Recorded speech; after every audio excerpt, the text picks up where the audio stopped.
Macam nak bagi satu amalan ni tuan-tuan boleh ambil. Ni amalan yang kami amalkan dan sangat mustajab kalau kita berdoa.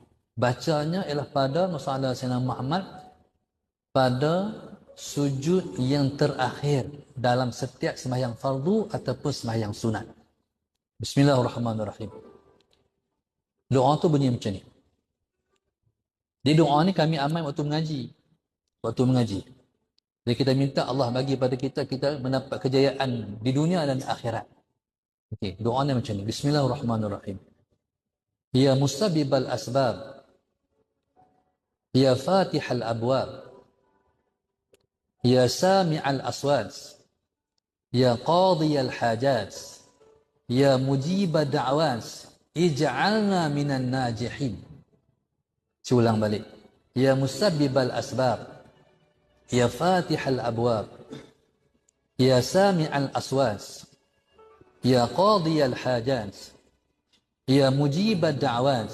Ij'alna minan najihin. Ya musabbibal asbab. Wahai Tuhan yang menjadi penyebab pada semua sebab. Ya fatihal abwab. Wahai Tuhan yang membuka semua pintu-pintu. Ya sami'al aswat.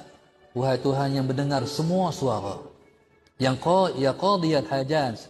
Wahai Tuhan yang menunaikan semua hajat-hajat. Ya mujibah da'awat.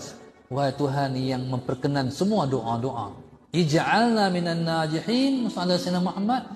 Jadikan kami termasuk jadikan orang-orang yang berjaya dunia dan akhirat. Okay. Kalau tuan-tuan ada lagi yang tuan-tuan nak minta, sambung lepas tu. Jadi kalau doa tu tak ada doa Arab, doa Melayu, doa dalam hati.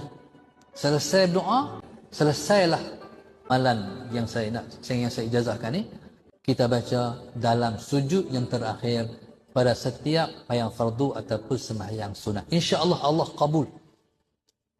Allah kabul. Jadi pada mulut guru saya ijazah kepada tuan-tuan untuk amalan tu insya-Allah. Amalkan insya-Allah.